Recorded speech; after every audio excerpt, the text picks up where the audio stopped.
Mahigit 30 laptop mula sa Department of Education ang ninakaw sa faculty room ng isang eskwelahan sa Maynila. 5 suspect ang dinampot, kabilang ang 2 menor de edad na itinuturong mastermind sa krimen.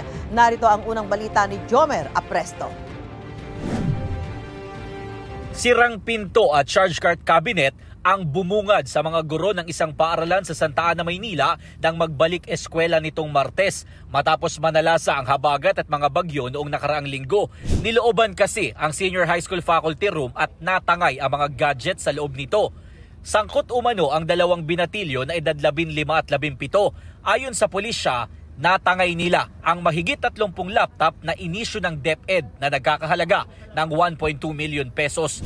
Sa maliit na butas na ito sa likod ng paaralan, sinasabing naglabas-masok ang 2 sospek. Nahuli sa follow-up operation ang 2 binatilyo kasama ang 3 pang lalaki.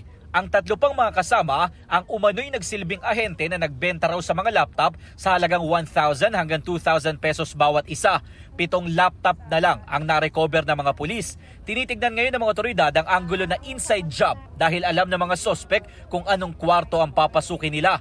Posible po na naging estudyante sila dun sa school or may mga kaibigan po sila na estudyante doon at nakikita po yung mga laptop. Naghahanap pa po kami ng iba pang mga ebidensya para matuntun po namin kung saan naroon po yung ibang mga laptop.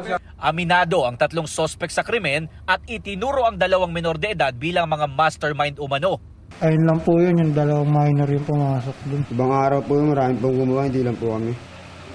Iba-iba po gumawa. Isang beses lang naman ako nagbenta, binigay lang. Pagkabigay sa akin ng laptop.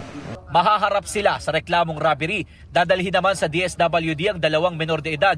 Sinusubukan pa namin hingan ng pahayag ang kanilang magulang. Sabi naman ng barangay, dati nang nilooban ng paaralan dahil walang gwardya na nagbabantay roon. Due to budget constraint po yata, hindi nila nagagawa. At sinabi po namin, limitado lang po kakayanan ng barangay sa pagbabantay po dyan sa eskwela na yan. In fact, nawala na po sila ng ilang gamit dyan, nawala po sila ng mga computer set at saka po aircon, saka yung mga gamit po sa eskwelahan pong ibang gamit pa po. Sinusubukan pa namin kunan ng pahayag ang paaralan.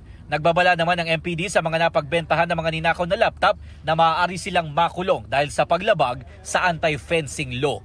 Ito ang unang balita. Jomer Apresto para sa GMA Integrated News. Gusto mo bang mauna sa mga balita?